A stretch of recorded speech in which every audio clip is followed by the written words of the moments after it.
Hey, Mike di sini. Kayaknya baru setahun lalu aja punya laptop 8 core di bawah 20 jutaan itu sesuatu yang berupa mimpi. Tapi faktanya, CPU 8 core sekarang bisa masuk ke dalam sebuah ultrabook yang nggak begitu mahal.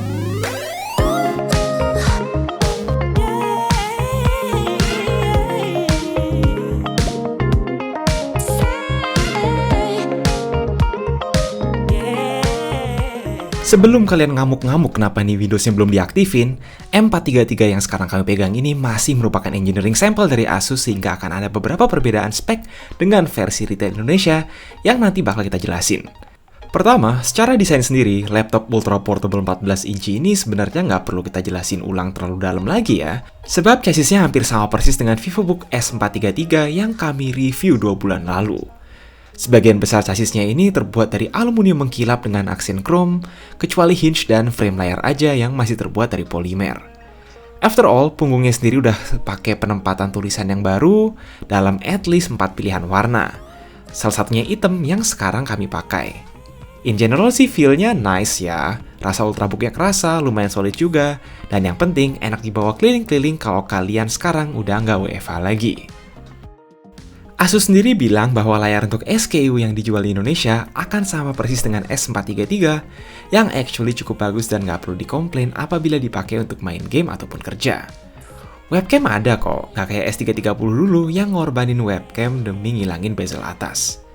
Terus nggak usah khawatir, yang versi retail juga punya sensor fingerprint di touchpad seperti S433 untuk login biometrik. Keyboard pun sama, punya iluminasi 3 tingkat, tombol power nyatu di ujung kanan atas, dan punya tombol enter yang seolah di-highlight pakai stabilo. Gak penting sih, tapi mungkin biar unik. Kelengkapan port terdiri dari slot micro SD dan 2 USB 2.0 di kanan. Lanjut ada charging port, HDMI, USB-A 3.2 Gen 1, USB-C 3.2 Gen 1, dan combo audio jack di kiri. Oke, sebelumnya kita emang udah nyoba CPU Ryzen Mobile 8 core versi H45W, dan ini pertama kalinya kita coba yang versi U15W. Perlu diketahui, SKU Ryzen 7 yang dijual sekarang adalah 4700U, memiliki 8 core 8 thread, dan performanya di benchmark nggak jauh beda dari Core i7 10710U yang punya 6 core 12 thread. Jelas oke buat multitasking dan produktivitas.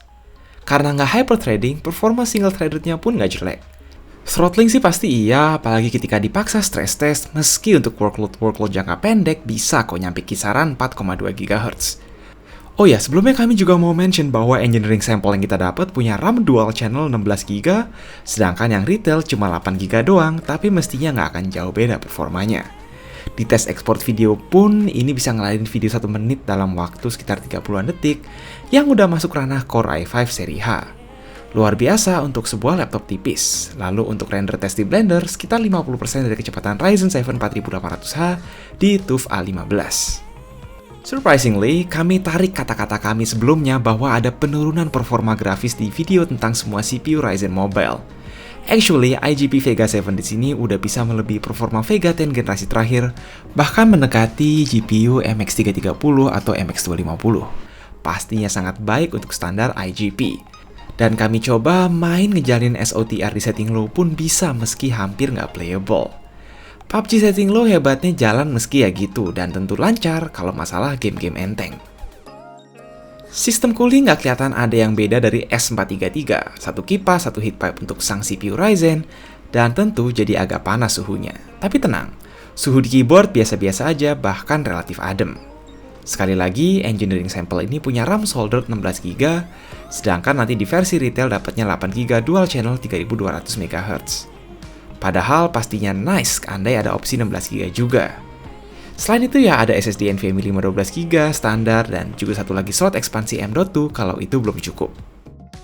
Karena di awal tadi kita bahas bahwa pretty much sisanya ya kayak S433, termasuk speaker downfiring berlabel Harman Kardon yang oke, paling tinggal baterai aja yang perlu dibandingin. Daya tahannya lumayan, sekitar 7,5 jam, beda sejam aja dari versi Intel. Sangat oke considering ini punya CPU 8 core. Dan adapternya ini sih yang kami juga demen karena cuma 45W dan sangat compact. Ya, berdasarkan dari engineering sampel ini semata, kami bisa bilang bahwa VivoBook M433 adalah awal yang baik untuk deretan laptop ultra portable Ryzen 8 core di pasaran. Semoga Asus juga mempertimbangkan untuk masukin yang versi Ryzen 5 biar ada opsi yang bahkan lebih hemat, atau seenggaknya masukin opsi RAM 16GB. Tapi mungkin dia takut juga makan pasar ZenBook kalau harganya lebih mahal, yang semoga secepatnya akan dapat refresh CPU AMD Renoir juga. Itu aja sementara untuk Asus VivoBook M433. Kalau kalian suka video ini, please like dan share. Jaga baik-baik kesehatan kalian. And as always, stay safe.